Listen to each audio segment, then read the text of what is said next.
The Last Wild Witch, written by Starhawk and illustrated by Lindy Kehoe.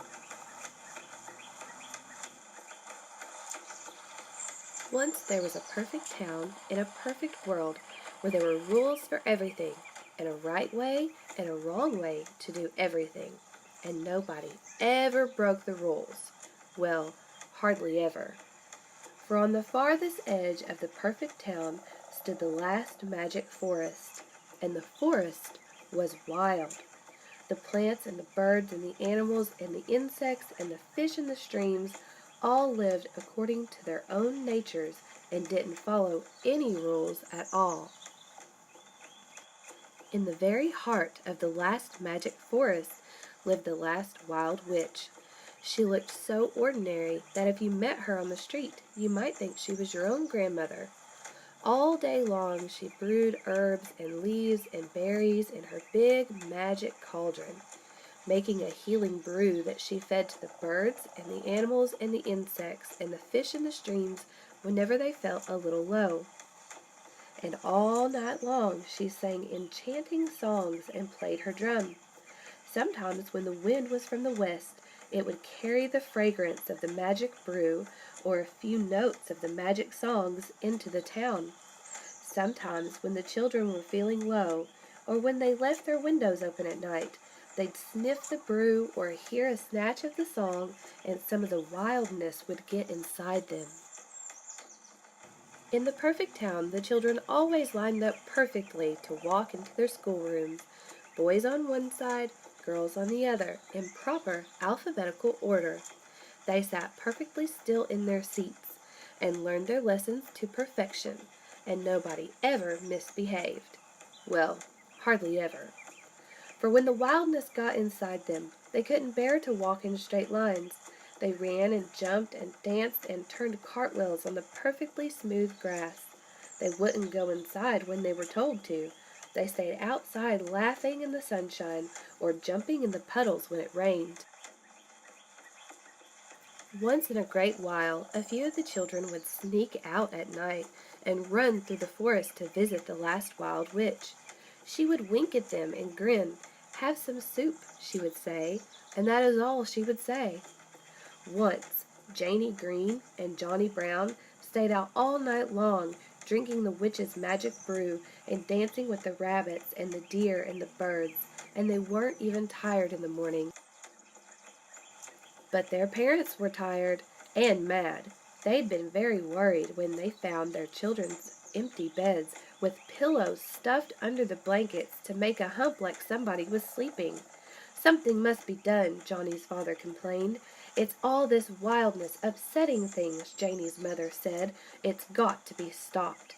They complained so long and hard that the mayor finally called a meeting in the town hall.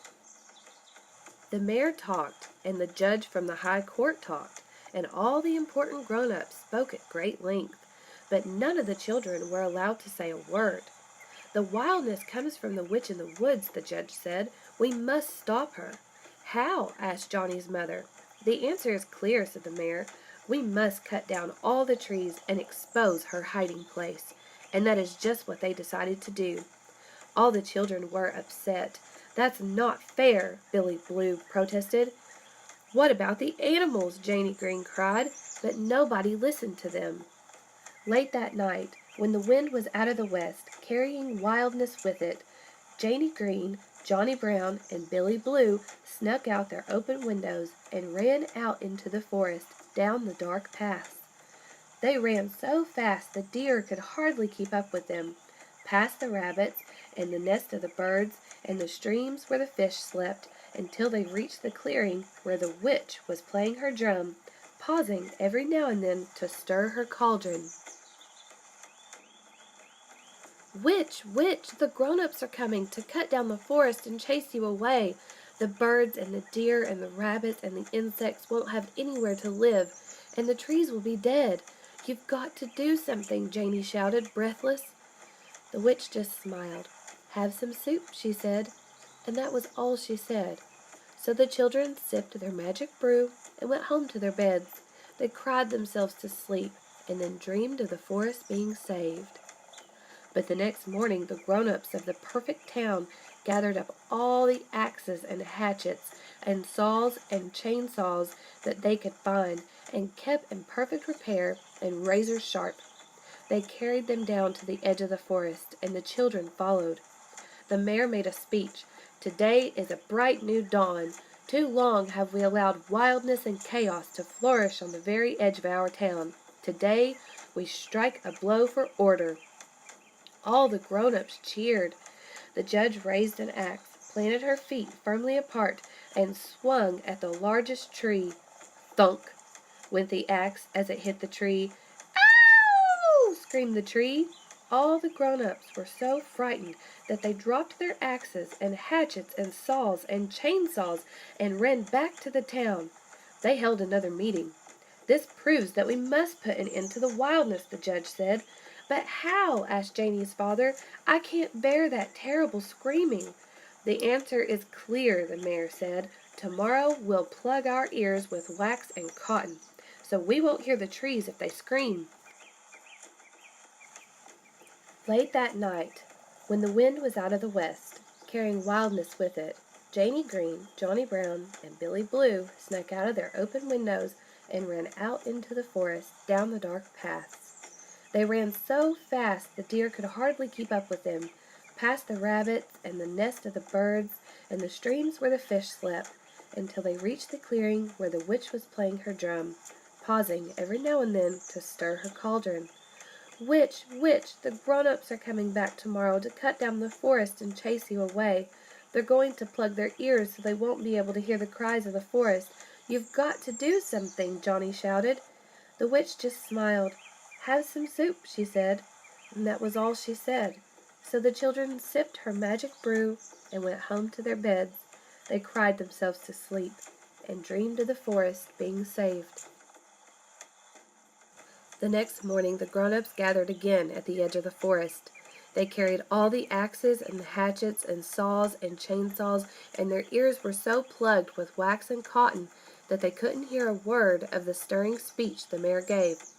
The children just watched as the judge took her axe and planted her feet and took a big swing at the largest tree.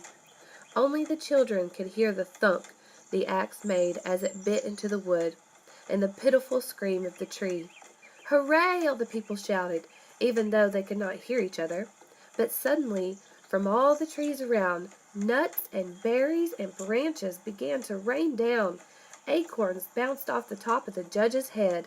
A big branch swatted the mayor on his backside. All the grown-ups screamed and dropped their axes and hatchets and saws and chainsaws and ran back to the town. They held another meeting. "This is disgraceful," the judge said. "We must end this wildness once and for all." "But how?" asked Billy Blue's grandfather. "The answer is clear," the mayor said, standing up because he was too sore to sit down. "Tomorrow we must wear hard hats to protect us, and padded jackets, and elbow and knee pads, and instead of chopping down the trees, we'll burn the forest down." "But that's dangerous," Johnny Brown protested. "You might burn the witch by mistake." The mayor glared at him. "Children should speak only when spoken to," he said, and the meeting ended. Late that night, when the wind was out of the west, carrying wildness with it, Janie Green, Johnny Brown, Billy Blue, and little Sally Violet snuck out their open windows and ran into the forest, down the dark paths. They ran so fast the deer could hardly keep up with them, past the rabbits and the nest of the birds and the streams where the fish slept, until they reached the clearing where the witch was playing her drum, pausing every now and then to stir her cauldron. "Witch, witch, the grown-ups are coming, and this time they're going to wear hard hats and padded jackets and knee and elbow pads and burn the forest down, and the birds and the deer and the rabbits and the insects, and you too. You've got to do something," all the children shouted together, breathless. The witch just smiled. "Have some soup," she said, and that was all she said. So they sipped her magic brew. "Why won't you ever say anything to us?" Johnny asked. "Why won't you do something to save yourself?" The witch just smiled and spooned more broth into their bowls. Janie Green took another sip, and then she remembered a dream. "Maybe we're supposed to do something," she said. Maybe we're supposed to save the forest." "What can we do? We're just kids," asked Billy Blue. "I have a plan," Janey said. The next morning, all the grown-ups gathered at the edge of the forest. They were all bundled in heavy jackets and knee and elbow pads, so they walked very stiffly, with their arms and legs straight out. On their heads were hard hats of every description, and they carried lighted torches. The mayor made another speech, but the grown-ups' ears were plugged, so they couldn't hear him. The children weren't listening. They were waiting for the moment when the judge lifted the biggest torch and held it toward the branches of the nearest tree. Before she could set the tree on fire, all the children ran into the forest as fast as they could. Come back," the judge shouted. "We can't burn the woods with all you children in it." But the children didn't listen.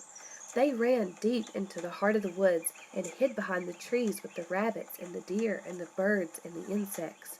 All the mothers and fathers and grandfathers and grandmothers became quite frantic. They put out their torches and ran into the woods after the children. The mayor and the judge and all the others followed close behind.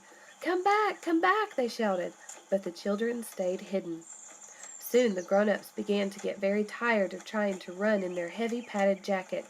Their knee pads and elbow pads made their legs very stiff. One by one, they began to take the padding off. "Janey! Johnny! Billy! Sally!" The mothers and fathers and grandmothers and grandfathers called, but soon they realized that their ears were plugged, and they wouldn't hear the children if they answered. One by one, they began to take the plugs out of their ears. Without their hard hats and heavy jackets, the people of the perfect town could feel the cool breeze on their arms and the warm sun on their backs. When they took out their earplugs, they could hear the wind in the leaves and the birds singing. "It's rather pleasant in this forest," Janey's mother said. The judge glared at her. "It's kind of nice by this stream," Johnny's father said. "Good fishing, I bet," the mayor scowled at him. But soon even the mayor and judge found themselves charmed by the way the leaves danced against the sky.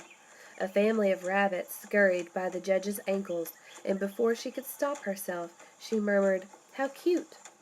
A hawk soared above the mayor's head. "Magnificent," he found himself saying. After a while the grown-ups began to get very hot and tired. They had walked a long way, and they were hungry and thirsty. Still, they could not find their children. At last they came to the clearing in the center of the forest. There was the witch, stirring her cauldron and singing her songs. She didn't seem so bad, the grown-ups thought. Why, she could be anybody's grandmother. The witch smiled at them and winked. "Have some soup," she said. "Don't mind if I do," the mayor admitted, and they all sat down and drank some of her magic healing brew, letting just a little bit of wildness get inside of them. "Fellow townspeople," the mayor said, "we have been saved from a grave error by our children. This forest is not so bad. And, madam," he addressed the witch, "this soup is delicious." "Perhaps we've been wrong," the judge admitted. "Perhaps we need a little wildness, too." The children jumped out from their hiding places and let out a loud cheer. Everybody laughed and hugged, and then they stayed up a little late into the night, dancing with the deer and the birds and the rabbits, while the witch played her drum and sang her songs. From that day, things changed in the perfect town. The grown-ups and the children often went to the woods to visit, and sometimes the witch came to town, especially when someone was sick and needed a taste of magic brew for healing. The children still learned their lessons, but they danced and sang and walked in the woods, and they hardly ever stood in perfectly straight lines. The gardens grew as never before, and the trees bore so much fruit that their branches bent down to the grass, where dandelions and daisies and wildflowers grew. And sometimes at night, when the wind came out of the west, carrying wildness with it, everybody gathered to dance and sing all night long with the deer and the rabbits and the birds, and they weren't even tired in the morning. So things were not so perfect in the no longer perfect town, but they were better. The end.